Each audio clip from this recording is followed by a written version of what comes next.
Welcome to Operation Merriment mission number 17. We are doing something simple today for just in general, because I want to keep it simple sometimes, but also it is Father's Day. So I know a lot of people aren't going to be able to be here, and this kind of goes in theme, but even if you're not celebrating, either way. So I want to talk about sending voice messages or memos or whatever we want to call this. So many of us really dislike getting phone calls, voicemails, and even just like using the phone at this point. And this really didn't used to be the case. And the argument can be made that a lot of us have like higher levels of social anxiety, and that is true. And also, I know that I used to be someone that loved talking on the phone, like loved it. And now I actively dislike it. And I also really dislike voicemails. So I know that if that's true for me, then that can also be true for other people as well. So the main thing that's changed is the necessity to utilize like a phone message, right? So between like text messages and email communication, the phone hasn't exactly become obsolete, but it is certainly used much less. And even most younger generations find voicemails to be like aggressive even, right? And they will refuse to participate in them. And it's very interesting. So I had a theory that voicemails or just voice phone, like using our voice on the phone, has become necessary in a way that has left a bad taste in our mouth, because whenever we see a bunch of missed calls, most of the time we're correlating that to like a crisis or an emergency situation. And if we are in a situation where we need to be on the phone, it's like for a long period of time, we're usually like on hold, hearing like really horrible hold music. And then we're getting to like a person that's customer service that maybe doesn't even like care about what's happening, or they're being yelled at, or we're not getting the kind of like service that we're hoping for, or if we're at work and we're getting calls, we're like maybe getting yelled at or getting upset clients, right? And we're also perceiving that we're not in the same level of control that we're in, even though we're not really in the like control with like a text message or an email on the other end of that line of communication. But it's just like it's different because we're hearing maybe a sad or upset or angry kind of person on a voice, and it becomes like a more heightened emotional experience. So because phone calls have become this like highly level associated with anxiety producing situations, we therefore feel like all things related to voice calls must also be anxiety producing, and it becomes generalized. And that also like heightens our level of social anxiety related to phone calls. So it's kind of the same thing as, you know, like like how physical mail, like, you know, envelopes and letters and stuff used to be like nobody cared about that because it was the only way to communicate in terms of that. And then we got email and everybody really cared about that. And now no one gets letters, and letters have become like the, oh, letters are interesting now. Nobody wants to look at their inbox, right? It's because whatever is the novelty, right, is the thing that's interesting. The thing that is fewer and farther between becomes the novelty. Now, phone calls were it used to be novel, right? Phone calls, it really hasn't been around for that long in terms of human existence and communication. Phone calls have not been around that long. It's really interesting. And we still talk about phones, like this is my phone, right? But we're not using it for what the phone was originally like invented to be for. And in terms of like 100 years, like we really just threw out the phone call pretty fast. You know, as soon as we got texting, we were like, fuck the phone. So what if we started to slowly destigmatize, again on purpose, the voice phone call for ourselves and for others, to remember and or celebrate a time when talking on the phone was a novelty?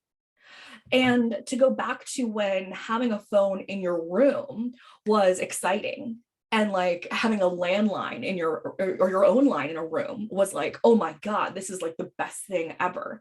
And to when hearing someone's voice on the other end of a line was not only exciting, but a privilege. Like that was a high level of money even.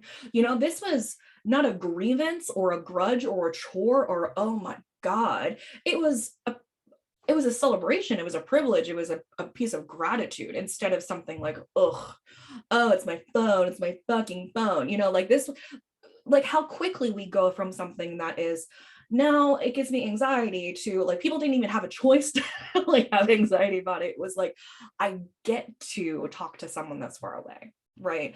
And now we have all these things where I'm not saying that it doesn't give me anxiety too. When I see a voicemail on my phone, I'm like, oh no. But have we been conditioned to allow ourselves to have that happen? Just saying. So what I am suggesting is for our mission this week to send a positive voice message. Now, there are a billion ways for us to do this, right? Now, it doesn't have to be from a landline to a voicemail. Like, there's so many different ways for us to do this. So all you really need today is a phone, or just like a computer or a digital device that has a connection to like a microphone or something. And most devices at this point in 2022 are built in with a microphone. So you're actually pretty good. Yeah, so it's a super, super, super simple today. Step one, choose who you want to send a voice message to. That's it. Step one is like, who am I going to send this to? Do you want it to be a family member? Do you want it to be a friend? Do you want it, like, probably those are probably your options, right? Like someone you know. Step two, figure out how to send the voice message. So there are lots of ways to do this, and you want to consider the recipient, right? Because they're going to need to have something to receive it on, right? Like I can't, like, for example, if there was no phone, I could have a phone, but if someone else didn't have a phone, I can't call them on no phone, right? So they're going to need to have the coordinating technology to send that to.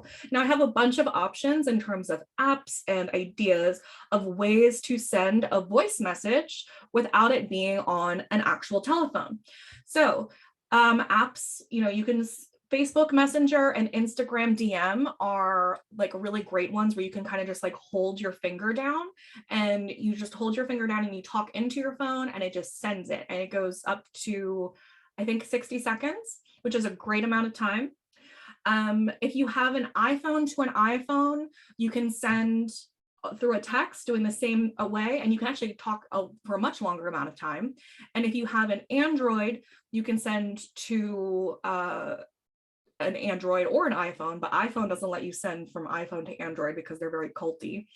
And then if you have other apps, you can send it as through apps called Voxer, and this is all written down into your instructions. There's things called Voxer, there's things called Google Voice, there's things like Skype or Signal or Telegram or Viber. And you can also just record in your phone as like an audio, just an attachment, and you can send that as an email. The idea is really here is to just amplify this as like a voice option, to bring your voice into the equation. So there's so many options, and I'll just like paste them here into the chat. But like, the whole point really here is just to remember that, like, no matter whether you're sending this as an attachment on an email or on a phone or through an app or whatever, the idea is that you're just really like giving your voice to the message. There are so many times where we can't infer tone, or we can't understand what someone's saying, if it's sarcastic, if it's a joke, or whatever they mean by that. And really just to give this some personality, to give someone like the gift of hearing your voice, and just to add the voice element in there. It doesn't matter how it gets there. The point is that it's your voice. And how amazing is it that we have the opportunity and all of this technology to be able to send your voice digitally so quickly, right? This didn't used to exist. So how incredible that is. And yeah, of course, you can still send through a landline or a cell phone if someone has a voicemail in place. And the idea here is to, like, you can have someone pick up the phone too. Of course, you could have a phone conversation if you'd like.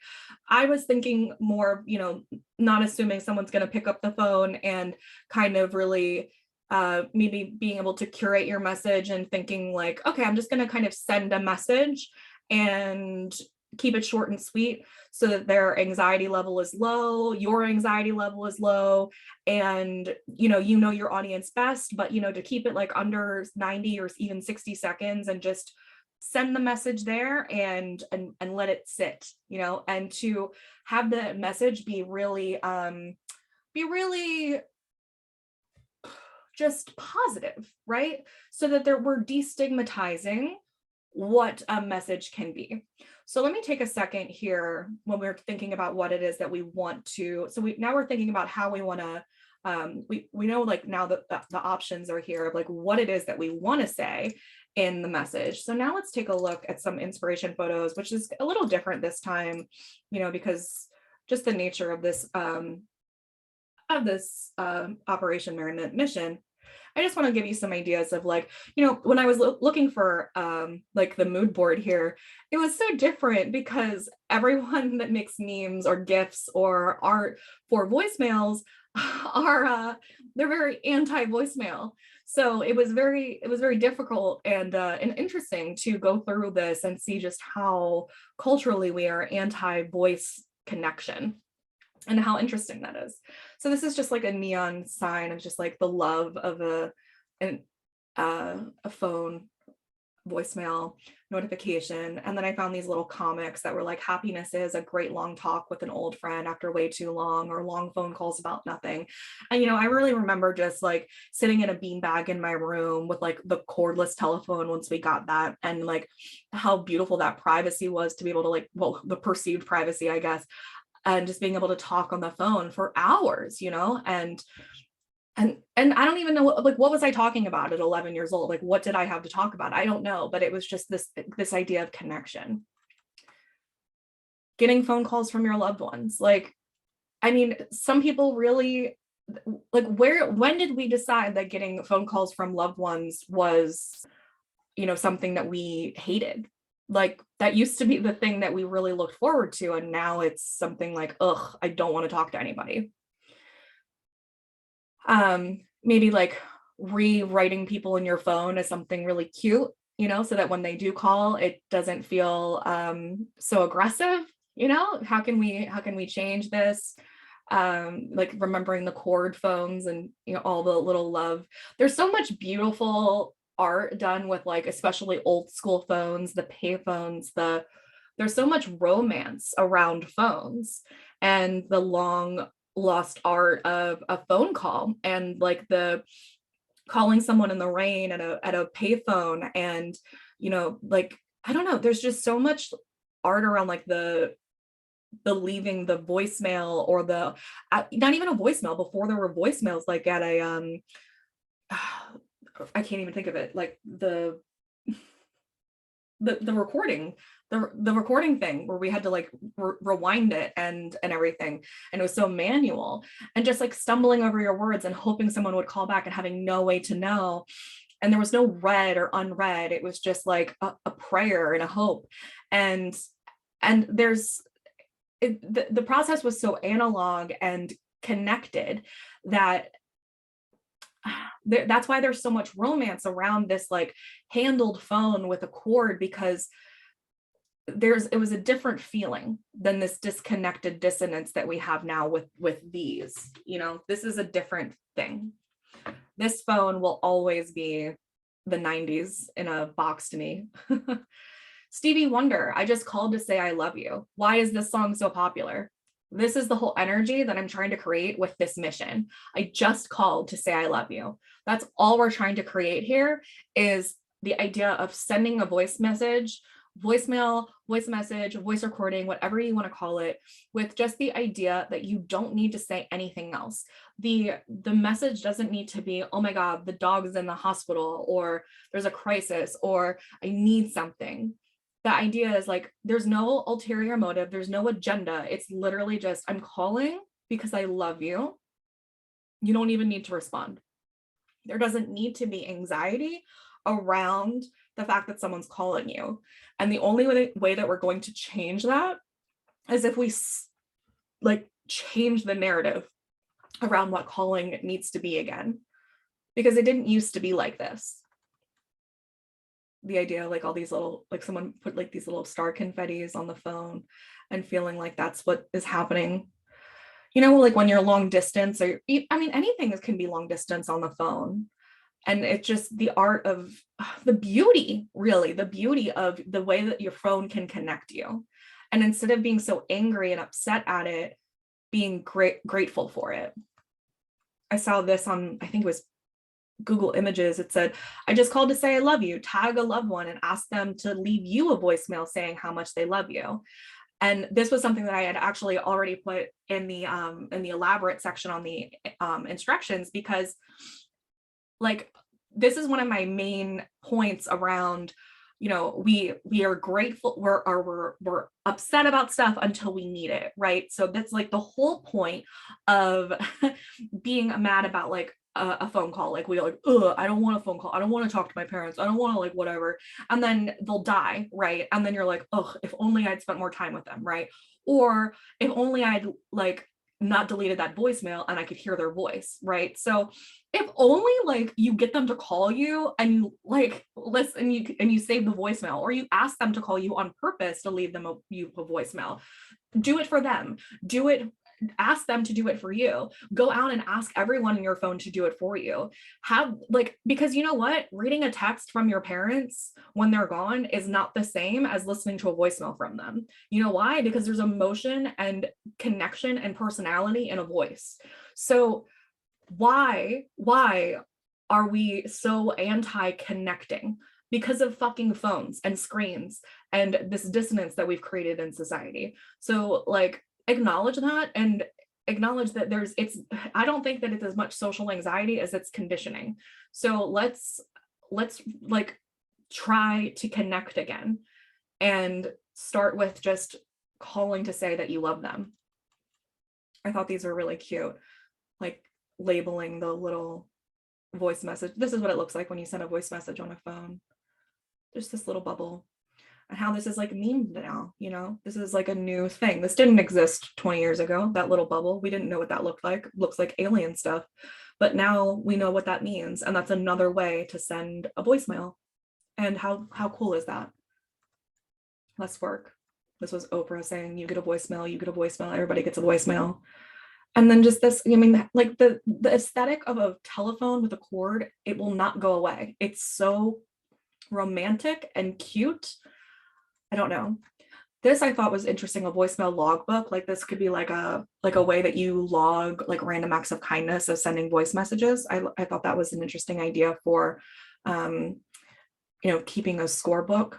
And then this, oh, I thought this was so cool. This was like a place on Etsy that they take your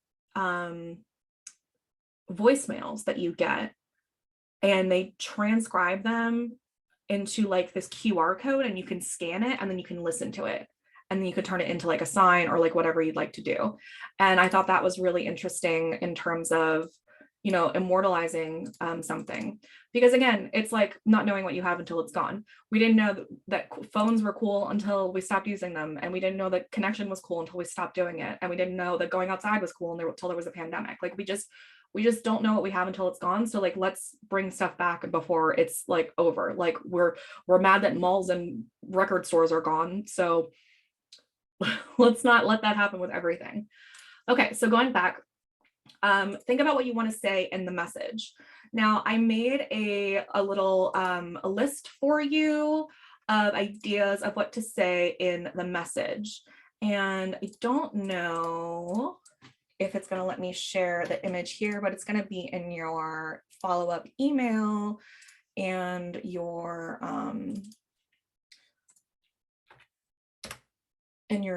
resources and all that. But I'm going to paste the list right here just so you can see it.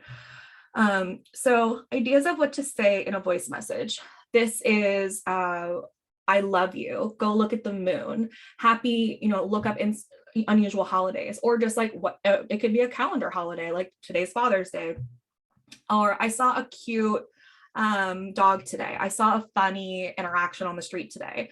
Did you know that? Interesting fact, like something you found out about a TV show, or like how many things can fit on a head of a pin or something. You can recite a joke or a pun. You can recite an inspiring quote. You can just say, I appreciate you. I hope you're having a good day. I love the way that you blank. You're a great friend, or a great mom, or a great aunt, or great stripper, I don't know, your thank you for blah, blah, blah. I have a whole list of 100 reasons to send thank you cards. You can insert that in here. It can be a voice thank you note. I'm really glad that we met. You're beautiful. The things that you can say in a voice message are infinite. This is just a really good cheat list for you to do stuff. I tried to, have like a half and half of like compliments about someone and then kind of like actionable things of, kind of things to say versus like about someone, if that makes sense. Okay, so I think for this, for like what our purposes are to, keep it short, sweet, and positive. We don't want to like rattle someone into being like, oh God, now there's like 5 messages and they're all 20 minutes long. Like that's the antithesis of what we're trying to do, right? We don't want to like traumatize someone into the phone. But if you are nervous, you can write something down that you want to say. Like you can make your own script and you don't have to trip over your words that way, right? You can read from a script, who cares? And you can use this PDF, that's not cheating. Now to send your message, that's step 4, right? We keep it easy here, 5 steps. It's time to record and send. So you can talk into the phone as you're leaving a voicemail, you can record it multiple times, depending on what app you're using, and then send it. If you want to like tell them you're going to send it and then let them know, or you can follow it up with a text or something just to let them know that that's what's happening and there's not like an emergency, like depending on what your recipient is or your level of anxiety, that's up to you. Or you can just like send it as a surprise. It's completely up to you. You can also, depending on like what app you're using or what kind of technology you're using, you can couple it with like a fun photo or a GIF or something like that, right? Like you can do whatever you want to do. There's no rules really. It's completely up to you. But step 4 is literally just to send it. I told you this is a super simple one. And step 5 is to document it if you can. You could take a photo of yourself on the phone. You could take a screenshot of the sent voice message. It's super simple. And then you can just share those if you want. So I already told you the tips of like ways to send the voice message and the idea to keep it under 90 seconds if you can. Honestly, most places are going to like limit you to 60 seconds anyway. And then bonus alternative ideas. You can also think about ways to like think about phones in general. You can like personalize your outgoing voicemail on your phone. Mine always says like, hey, this is Mary of Uncustomary, and leave your message at the tone and please tell me your favorite color. And it always disarms people. And they're always like, oh, hey, and everyone who leaves me a voicemail is always laughing and they're always telling me like what their favorite color is. And it's like really fun, and it's just like a great way for people to be like, oh, like this is fun, like I didn't like need to like be upset or anything. You can set up a hotline. You can set up like a thing like where people can call you. I actually have one. I need to like update it. It was like the Uncustomary inspirational hotline. You can call, like I said, and ask your friends and family to leave you a voicemail, and you can save them so that you have something to listen to when they're gone. And I also like linked you into ideas of funny outgoing voicemail ideas, a link to like an old post I made of 100 ways to be creative, like a funny outgoing message that I made that was like a play on a show from Arrested Development. And then this like really funny, silly thing of like the lost art of leaving a voicemail from the New Yorker with some cartoons. So there's a lot of things that you can do. This is really simple. I just want you to go send a voice message, whether it's through an app, a landline, a cell phone, however you want to do it. And I hope that this is helpful. And maybe you can even get into, sending some voice messages back and forth. If you do get into that, there's so many different apps you can do. Voxer's a really fun one for that. But honestly, at this point, there's so many great ways to send voice messages that apps support. And I just think that it's a really great way to connect with people.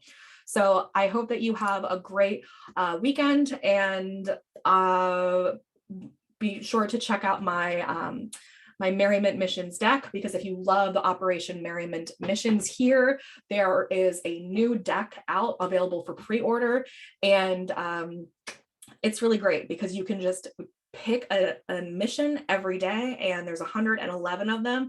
Oh yeah, Melissa got hers, and it's really, really exciting. I'm really proud of it. It's super bright. It's really colorful. There's a bunch of different background colors, and the each of the like sections corresponds to a color.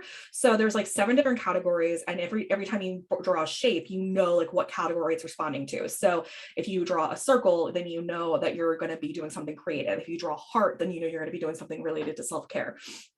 It's really fun. It's beautiful. It's going to come in a box like something like a hard box like this, like a hard box. They're just like literally in pre-order. So like, I just don't have a physical box to show you, but you can see the cover and you can see the back, and yeah, and you can see all the cards. Like I took a video of like the cards that are being scrolled, and like actual examples of cards, and you can see everything there.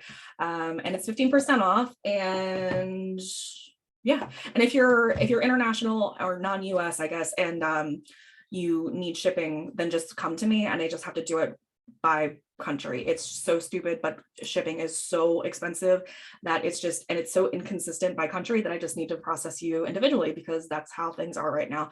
But yeah, if you're US, you can just check out like that. And if you have any questions, let me know. They are already selling, and I'm so excited. And there's only going to be 100. I'm only ordering 100 so far. So you got to get yours. So, okay. I'd love to see your pictures of you taking phone calls or voice messages or anything like that, and any other missions that you complete. We're already on mission 17, which is so exciting because we keep doing this and we keep showing up consistently. And the Radical Self-Love Workshop is already uploaded from earlier today, and we just keep rolling. And my birthday's in 2 days, and it's just a big, busy week. So I hope you have a great week, and we're already almost in, because my birthday is midsummer. So we are about to do Litha and summer and the solstice, or winter, if you are, depending on where you are. And I love you, and happy, happy, happy everything. Bye-bye.